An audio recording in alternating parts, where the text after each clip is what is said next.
Bonjour et bienvenue.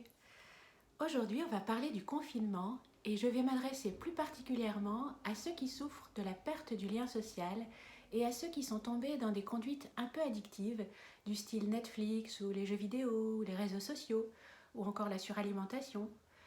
Je voudrais remercier Jimmy Pinto et l'entreprise Accessible de me donner l'opportunité d'apporter un éclairage à ces 170 salariés pour les aider à traverser cette période de confinement du mieux possible. Et je le remercie d'autant plus qu'il m'a autorisé à diffuser cette vidéo de façon à ce qu'elle puisse être utile à d'autres. Alors d'abord, qui suis-je? Je suis Alexia Ferrantelli, j'ai été psychothérapeute pendant quelques années et je suis maintenant coach de vie et coach professionnel.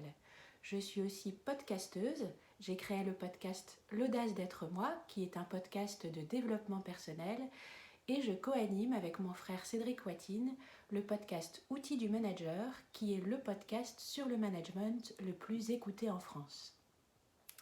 Si vous voulez aller plus loin sur l'un ou l'autre de ces sujets, n'hésitez pas à écouter ces podcasts qui peuvent vous donner de précieux apports pendant cette période de confinement.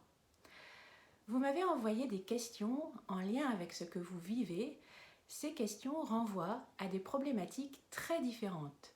Alors avec Jimmy, on a décidé de fixer plusieurs rendez-vous pour aborder chaque fois un type de problématique bien particulier. Le but, c'est de vous donner des clés pour mieux comprendre le mécanisme qui est à l'œuvre dans ce que vous vivez et de vous donner des outils pour vivre les choses d'une façon plus épanouissante. Accessible est une entreprise de création de sites internet et parmi vous, il y a beaucoup de jeunes qui sont des gamers. Beaucoup d'entre vous sont confinés seuls chez eux et souffrent plus ou moins de la perte du lien social.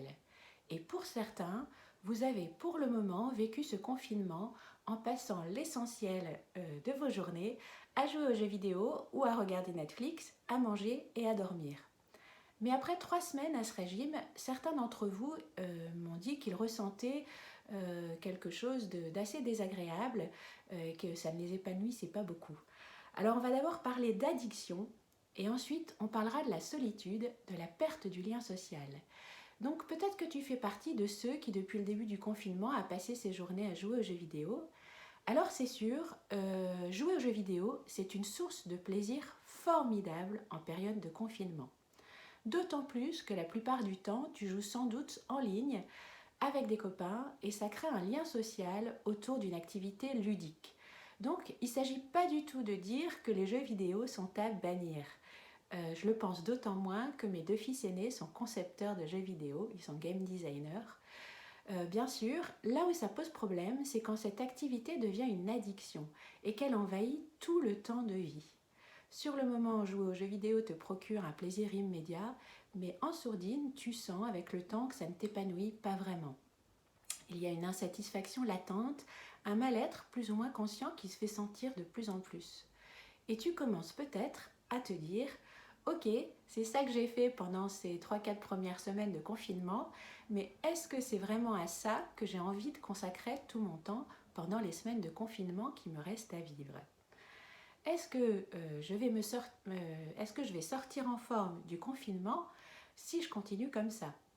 Et est-ce que je serai fière de moi si dans quelques années, quand on me demandera ce que j'ai fait pendant cette période historique de confinement, je réponds « j'ai joué aux jeux vidéo toute la journée ».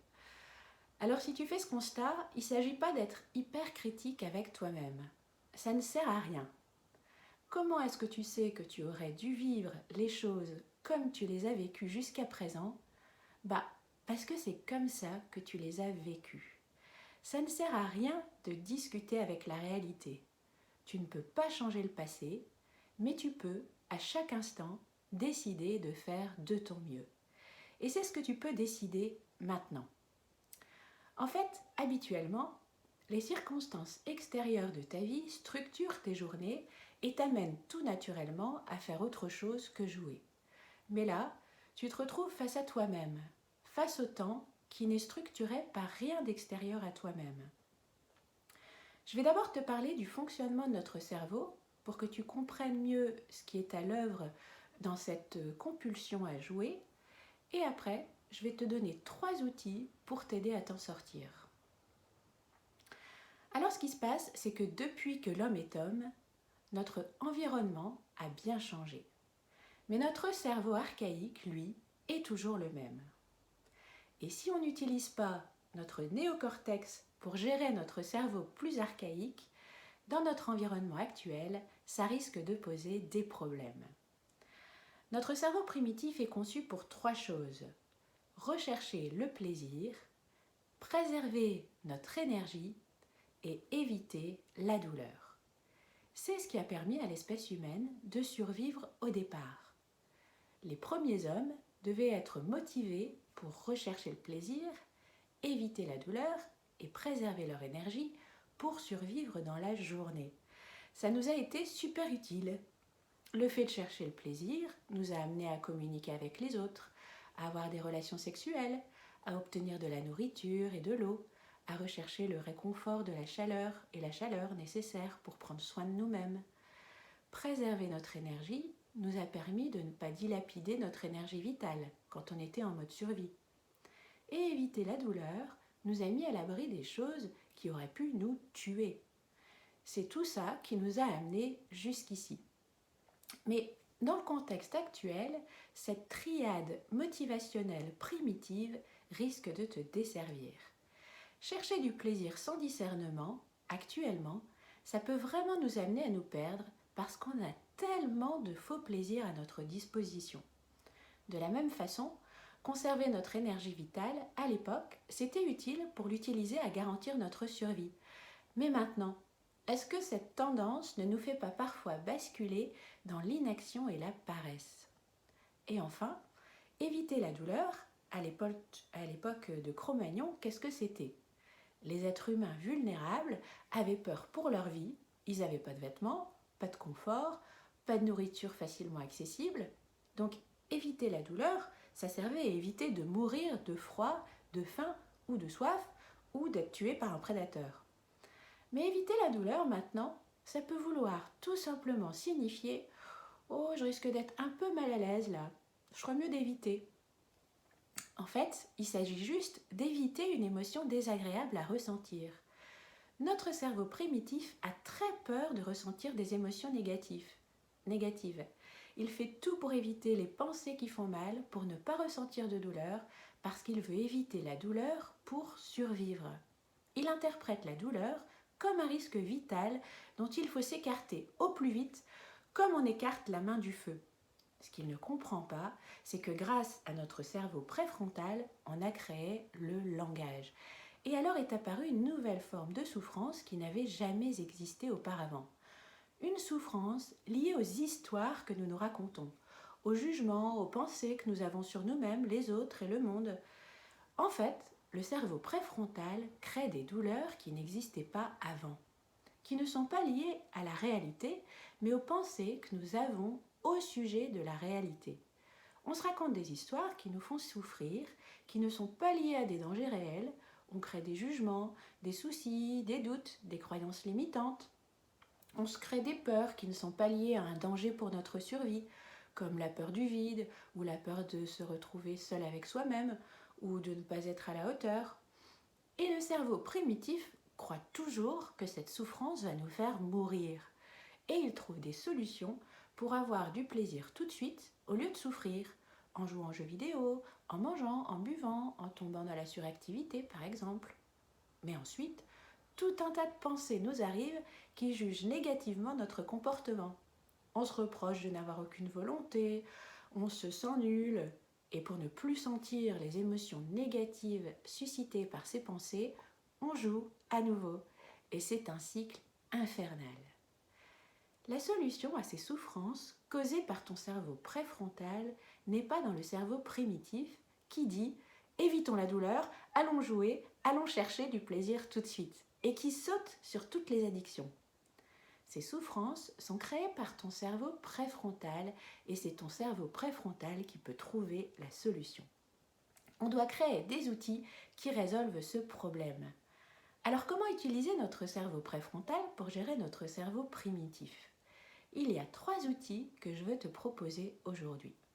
Le premier, c'est de prendre des décisions pour acquérir une discipline personnelle.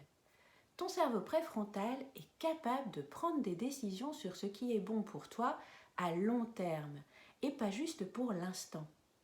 C'est important de clarifier les choses avec toi-même. Quelle est la vie que tu veux? Comment veux-tu vivre cette période de confinement pour te sentir fier de toi à l'issue de cette période? Quelle personne veux-tu être devenue? Quelles nouvelles compétences veux-tu avoir acquises d'ici là? Quelle nouvelle forme de plaisir tu veux cultiver? Des formes de plaisir qui nourrissent ton bien-être à long terme et qui ne sont pas juste des échappatoires qui te laissent insatisfait. Écrire, créer, te mettre à la lecture, méditer, faire du sport, développer une nouvelle compétence pour ta vie professionnelle, appeler tes proches, devenir un super cuisinier, reprendre en main ton appart pour te créer un bel environnement dans lequel tu te sens bien. Si tu n'utilises pas cette capacité, tu peux rester toute la journée sur le canapé en mangeant des bonbons et en regardant Netflix. Mais si tu as décidé très clairement ce que tu veux faire de ta vie, ton cerveau préfrontal peut te dire « t'as mieux à faire que ça dans ta vie, non ?» Sur l'instant, le cerveau primitif peut être extrêmement puissant, surtout quand tu es fatigué et stressé. Tu as besoin de prendre des décisions à l'avance, et notamment de prendre la main sur la structuration de ton temps. C'est une opportunité extraordinaire d'apprendre à devenir maître de ton temps. Tu peux décider dès le début de ta journée, par exemple, je range ce meuble de fond en comble pendant une demi-heure et après, je fais une partie de jeux vidéo. Et après, je me cuisine cette super recette que j'ai jamais faite, etc. C'est comme avoir un bon parent dans ton cerveau pour contrôler l'envie de plaisir immédiat d'un petit enfant.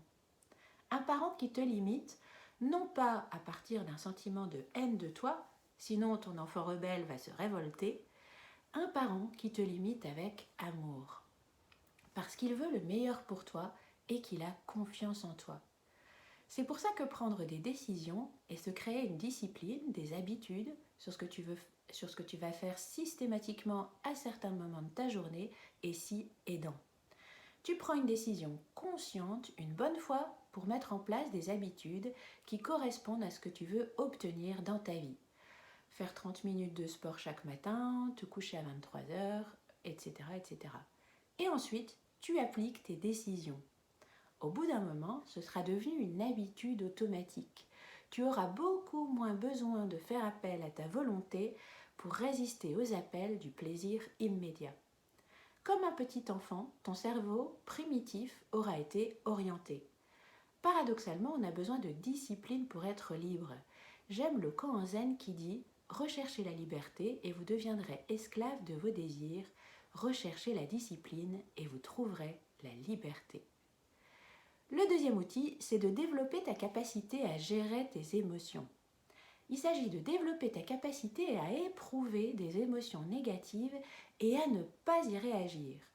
On croit souvent qu'on doit être super fort pour résister à l'émotion négative et la repousser le plus loin et le plus vite possible. Au contraire, la solution, c'est de faire une pause, de respirer et de la laisser être, de la laisser traverser ton corps, la laisser vibrer.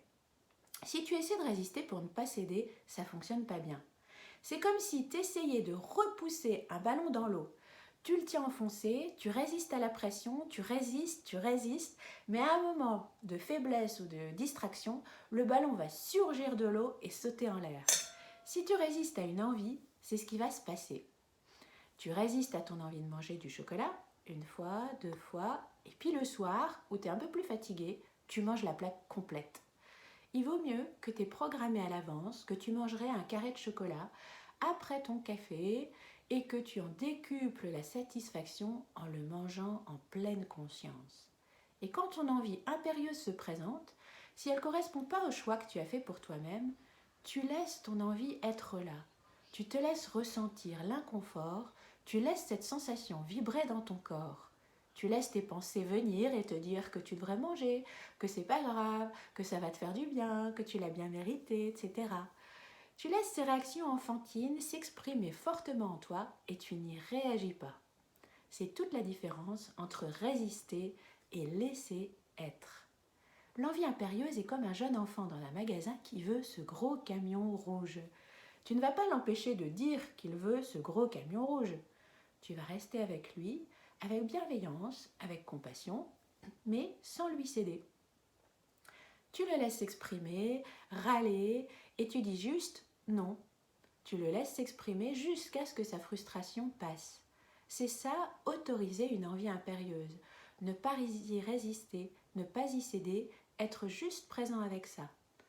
En fait, dans ces cas-là, tu ressens à la fois quelque chose de désagréable et une impression de sérénité, de contrôle, de puissance.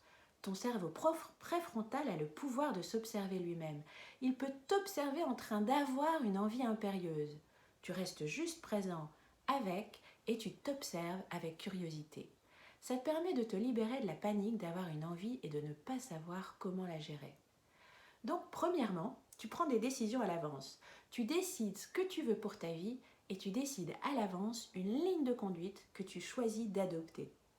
Deuxièmement, si une envie impérieuse se présente, alors que ce n'est pas le moment que tu avais prévu, tu n'y cèdes pas, tu ne cherches pas à la refouler, simplement tu la laisses être et tu l'observes sans y réagir. Et le troisième outil, c'est d'utiliser le circuit de la récompense pour changer de comportement. Pour le moment, ton circuit est peut-être « j'ai envie de jouer aux jeux vidéo et je récompense cette envie en y jouant ». Si chaque fois que tu veux jouer, tu joues, tu te comportes avec toi-même, tu te récompenses toi-même d'avoir eu cette envie. Tu la perpétues. Tu dois changer la récompense qui était le jeu par une autre récompense. Et cette récompense, ça peut être de mettre un emoji sur une page note de ton téléphone. Ça paraît dingue. Tu te dis peut-être « non mais attends, je suis un adulte, j'ai un boulot et je vais faire ce truc comme un enfant ?» Ben oui, parce qu'à l'intérieur de toi, il y a ton cerveau primitif qui est comme un enfant. Donc chaque fois qu'une envie t'est venue et que tu l'as laissée être sans la refouler, ni y céder, tu mets un emoji sur une page note de ton téléphone que tu intitules « champion de volonté ». Tu apprends alors à ton cerveau primitif qu'autoriser une envie qui se présente sans y réagir, c'est récompenser. Tu lui apprends à ne plus y répondre. Et ce petit truc est suffisant pour la majorité d'entre nous. Pour détourner notre cerveau primitif du besoin constant de répondre aux envies de jouer ou autres. Tu le fais collaborer au fait d'autoriser une envie à se présenter sans y réagir. Ton but est de remplir cette page avec 100 emojis. Il y a quelque chose autour de l'accumulation qui rend le truc excitant pour ton cerveau primitif. Il aime l'accomplissement, l'accumulation. C'est juste une petite satisfaction. C'est pas oh incroyable, c'est super génial, je mets cet emoji sur ma page. C'est pas grand-chose, mais c'est suffisant. Chaque fois que tu laisses une envie se présenter sans y réagir, tu mets ton emoji. Ça va être fun pour lui. Est-ce que c'est aussi fun que de jouer à ton jeu vidéo? Non. Mais ça n'a pas besoin de l'être. Il sera content d'avoir eu sa petite satisfaction. C'est une alternative. Ça n'est pas une récompense aussi importante que de céder à ton envie, mais c'est une récompense quand même. Et à mesure que tu ajoutes des emojis, ton cerveau primitif sera de plus en plus content de voir que tu les accumules, que tu progresses vers ton objectif d'en avoir 100. C'est comme l'excitation des enfants qui collectionnent des cartes Pokémon. Ton cerveau adore accumuler. Il est tout content quand tu accumules plein de trucs. Ça le rassure. Là, il sera tout content de voir tous ces emojis sur la page. Il va adorer ça. Quand tu vois ta page champion de volonté, tu vois toutes les fois où tu as honoré ta décision. Et chaque fois, tu vas être fier. Ça symbolise toutes les fois où tu n'as pas joué contre ta volonté, toutes les fois où tu as autorisé et senti de l'inconfort, une émotion désagréable, au lieu de chercher à l'éviter par un plaisir immédiat. Et cette fierté, c'est la principale des récompenses, celle qui est à amplifier, cette profonde satisfaction interne de sentir de la cohérence entre tes décisions et tes actes. Le cerveau primitif est très fort et on doit apprendre comment le hacker. Il est beaucoup plus basique que le préfrontal, mais il est très fort. C'est intéressant de comprendre comment il fonctionne et de l'aider à collaborer à nos choix conscients. Par ces pratiques, tu peux acquérir la compétence de gérer tes envies et apprendre à ton cerveau à faire preuve de volonté. Et cette compétence-là, c'est de l'or. Voilà donc les 3 outils pour ceux qui sont aux prises avec des problèmes d'addiction, quels qu'ils soient. Prendre des décisions à l'avance, décider ce que tu veux pour ta vie et décider à l'avance une ligne de conduite que tu choisis d'adopter.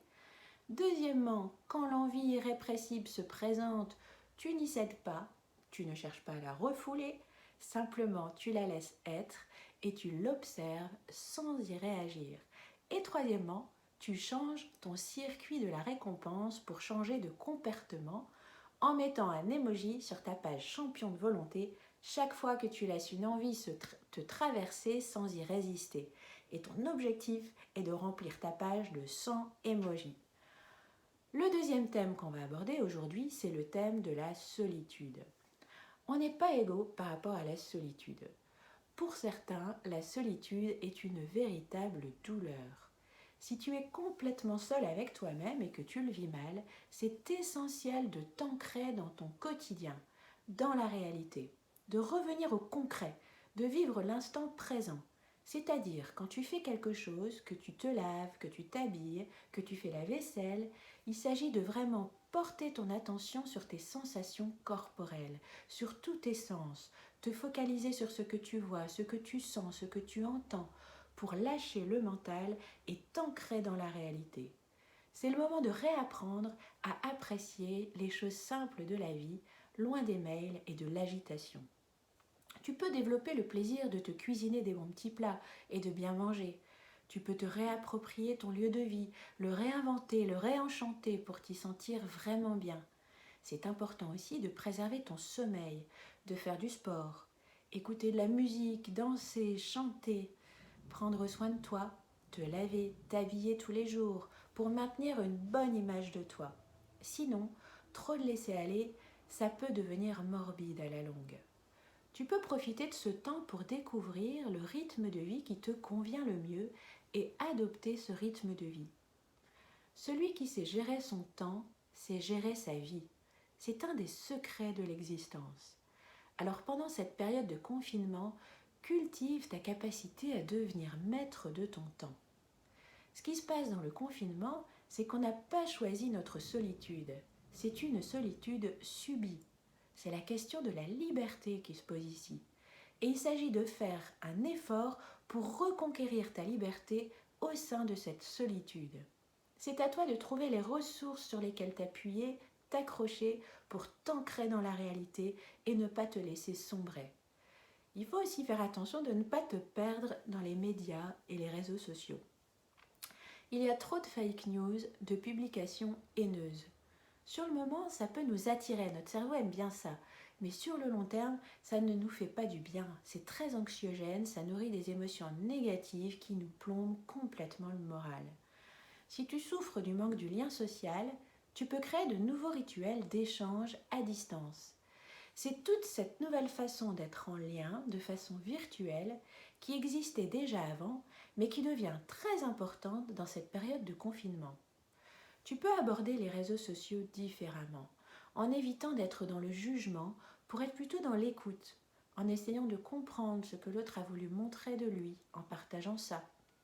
Tu peux organiser des apéros vidéo ou des vidéos petit-déj avec tes amis ou ta famille éloignée. Tu peux échanger sur des groupes de discussion avec tes collègues, tes amis, ta famille. Il y a énormément de publications humoristiques qui circulent en ce moment. Et c'est vrai que l'humour, c'est un bon échappatoire. Et ça nous met en lien avec les autres. Ça fait du bien. C'est comme une soupape. Ça soulage. Ça nous fait sortir de la morosité. Ça permet de prendre les choses difficiles avec légèreté. Tu peux instaurer l'habitude d'appeler un ami ou un membre de ta famille chaque jour à 17h par exemple. Tu peux identifier un ami ou un membre de ta famille avec lequel tu peux avoir des échanges plus profonds et qui saura t'écouter quand vraiment ça ne va pas. C'est aussi le moment de tourner ton attention vers les autres. C'est un bon moyen de se soulager du poids d'être soi. Tu peux trouver comment, à ta mesure, tendre la main à l'autre. Par exemple, tu peux proposer à une personne âgée de ton immeuble d'aller lui faire ses courses. Tu peux appeler régulièrement une personne que tu sais seule. Applaudir tous les soirs les soignants à ta fenêtre à 20h. Ça peut être aussi l'occasion d'envoyer des messages d'amour à ceux que tu aimes et à qui tu ne penses pas toujours à le dire. C'est peut-être le moment de pardonner à quelqu'un, de te réconcilier. Tous les petits gestes que l'on peut faire pour les autres nous rendent heureux et nous font rompre avec l'isolement. Cette longue période d'isolement peut être aussi une formidable occasion de développer la connaissance de toi. Tu te retrouves libéré de l'agitation, des contraintes extérieures. C'est une occasion unique qui t'est offerte. Tu peux te demander quelle personne tu as envie d'être. Qu'est-ce qui est essentiel pour toi? En ce moment où on est moins dans l'action, c'est l'occasion de développer sa capacité à être. Certaines personnes ont commencé à écouter mes podcasts, l'audace d'être moi, depuis qu'elles sont confinées. Elles en écoutent un par jour et profitent de ce temps de confinement pour développer de nouvelles perceptions des choses et de nouveaux savoir-être par l'auto-coaching. Enfin, si vraiment tu souffres trop de la solitude, tu peux contacter un psy ou une coach pour te faire accompagner en ligne. De nombreux professionnels de l'écoute, dont je fais partie, proposent par solidarité un créneau de leur temps gratuitement pendant ce temps de confinement. Voilà, c'est tout pour aujourd'hui. J'espère que ces différentes clés pourront être utiles. N'hésite pas à me poser des questions si tu aimerais que j'aborde d'autres problématiques. Et lors des prochaines sessions, je vais aborder la réalité de ceux qui vivent en couple avec des enfants et qui sont en télétravail ou pas. Puis on va parler des personnes qui sont habituellement très actives et qui vivent difficilement le fait de se retrouver soudain inactives. Et dans la session suivante, on parlera du management à distance. Voilà, je vous laisse, je vous dis à bientôt et bonne journée à tous.